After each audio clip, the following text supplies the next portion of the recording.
प्रतियोगिता दर्पण के अगस्त महीने का हम राष्ट्रीय घटनाक्रम देखेंगे, क्योंकि जो भी इंटरनेशनल इशूज़ है जो मोस्ट इम्पॉर्टेंट है 70th बीपीएससी के लिए, वो हम आज देखते हैं।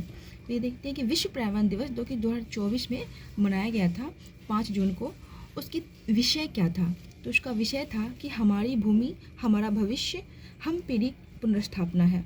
वही देखिए तो इसकी शुरुआत 5 जून 1972 से की गई थी, जो कि विश्व पर्यावरण दिवस 2024 का जो मेज़बान देश देखे तो वो है सऊदी अरब है। इस वर्ष की थीम क्या थी? तो वो थी कि भूमि पुनर्स्थापना, मरुस्थलीकरण और सूखे से निपटने पर ये केंद्रित था इसकी थीम। वही देखिए तो संयुक्त राष्ट्र महासभा ने 2021 से 2030 तक के दशक को पारिस्थितिकी तंत्र बहाली पर संयुक्त राष्ट्र दशक के रूप में घोषित किया है। नेक्स्ट देखें तो NHRC जो कि राष्ट्रीय मानवाधिकार आयोग का जो कार्यवाहक अध्यक्ष पूछ रहा है वो किसे बनाया गया है? तो उसे वो विजय भारती श्यानी को इसका जो कार्यवाहक अध्यक्ष नियुक्त किया गया है। वही देखिए तो NHRC का जो गठन हुआ था वो 12 अक्टूबर 1993 में हुआ था, जो कि प्रस्ताव देखिए तो 1992 में आया था और इसकी स्थापना हुई थी 1993 में हुई थी। ये जो देखिए कि ये जो है इन्होंने सुप्रीम कोर्ट के पूर्व न्यायाधीश अरुण मिश्रा के स्थान पर इन्होंने जो रिप्लेस किया है, इन्हें राष्ट्रपति द्वारा इन्हें नियुक्त किया गया है। वही नेक्स्ट देखिए तो दिव्या देशमुख जो कि जो भारत की है ने फीडे विश्व जूनियर शतरंज चैंपियनशिप में 2024 में जो गुजरात के गांधीनगर में आयोजित हुआ था, उन्होंने प्रथम श्रेणी में जो कि अंडर 20 में खिताब जीता है। वही देखिए तो कोनेरू हम्पी, हरिका डोनापल्ली और सौम्या स्वामीनाथन के बाद दिव्या देशमुख फीडे अंडर 20 बालिका शतरंज चैंपियनशिप में जीतने वाली चौथी भारतीय महिला बन गई हैं।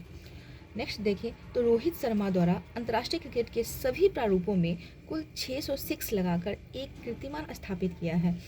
वही देखिए तो T20 कप 2020 के दौरान यह जो है भारत और आयरलैंड के बीच जो मैच चल रहा था उनमें इन्होंने 600वां अपना 6 कंप्लीट किया। वही देखिए तो सेकेंड स्थान पे क्रिस गेल जो कि 553 6 के साथ सेकेंड पे रहे। नेक्स्ट है कि नागी और नकटी जो पक्षी अभयारण्य है उसे जो है ना अंतर्राष्ट्रीय महत्व के वेटलैंड घोषित किया गया है। देखिए इस प्रकार देखें तो भारत में जो 75 रामसर साइट्स पहले थे, अब वो कुल मिलाकर 82 रामसर साइट्स हो गए हैं। वही देखिए तो जो ये जो रामसर साइट्स है ये बिहार के जमुई जिले के झांझा वन क्षेत्र में स्थित है। जो वही नेक्स्ट देखिए तो रामसर साइट्स के मामले में चीन जो है ना संयुक्त रूप से तीसरे स्थान पे है जो कुल 175 वेटलैंड्स के साथ। वहीं ब्रिटेन प्रथम स्थान पे है। सबसे ज़्यादा वेटलैंड्स की संख्या कहाँ पे है? तो वो ब्रिटेन में है और भारत दूसरे नंबर पे और वहीं चीन तीसरे नंबर पे है। नेक्स्ट देखिए तो RBI द्वारा प्रवाह पोर्टल रिटेल, मोबाइल और फिनटेक रिपोजिटरी की शुरुआत की गई है। ठीक है, इसका मेन उद्देश्य क्या है कि वित्तीय सेवाओं तक पहुँच में सुधार लाने के लिए ये किया गया है।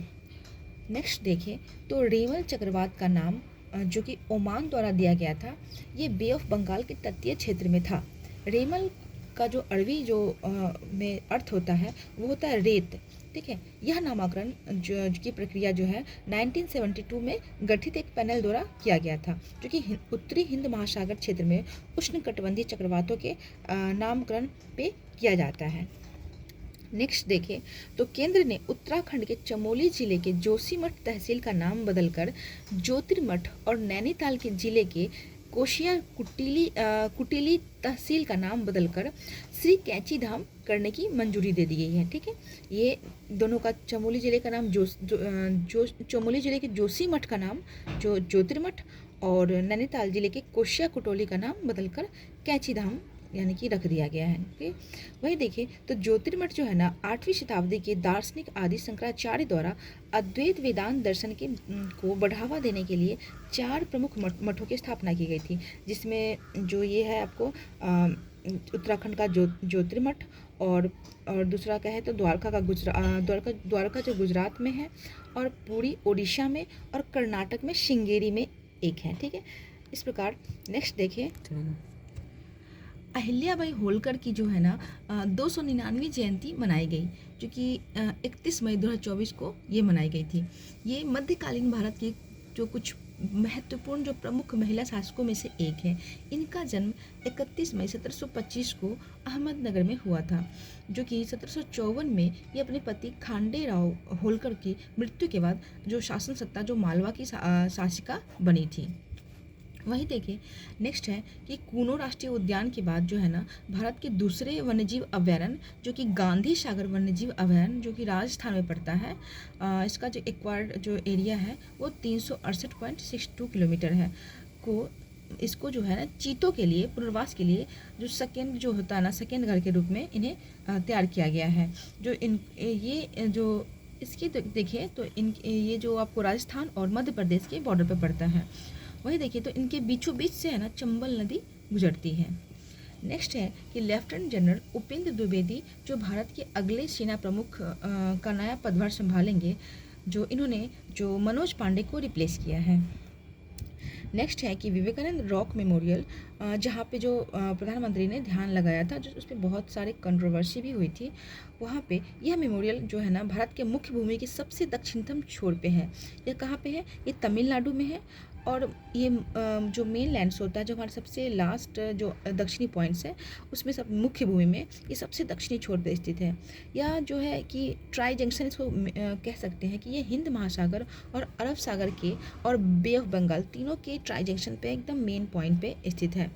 वहीं नेक्स्ट देखें तो अनीश कुमार जो कि जो हुरून इंडिया आर्ट लिस्ट में लगातार छठे वर्ष शीर्ष स्थान प्राप्त किए हैं, जो कि नेक्स्ट देखिए तो यह हुरून रिसर्च इंस्टीट्यूट द्वारा जारी किया गया था। वहीं इसे जो है ना इस दूसरे स्थान पे इसमें जो है ना कलाकार शिक्षाविद गुलाम मोहम्मद शेख वो तीसरे स्थान पर दिल्ली की अर्पिता सिंह रही थी इसमें इसे पुरस्कार पाने में। ठीक है, वहीं नेक्स्ट देखिए तो चेन्नई स्थित स्टार्टअप से single piece 3 dimensional printed engine के साथ विश्व का पहला अंतरिक्ष रॉकेट जो है ना अग्निकुल कॉस्मोस का सफलतापूर्वक लॉन्च किया गया है। इसका नाम क्या है? अग्निबाण नाम दिया गया है। यह एक निजी कंपनी द्वारा पहला लॉन्च नहीं है, इससे पहले भी 2022 में विक्रम साराभाई के नाम पे लॉन्च किया गया था। ये सभी जो करंट अफेयर्स हैं ये नेक्स्ट सीरीज़ भी मतलब सही रहेगा। ये 70th बीपीएससी के लिए सबसे इम्पोर्टेंट करंट अफेयर्स के रूप में हम इसे नोट करके रख सकते हैं।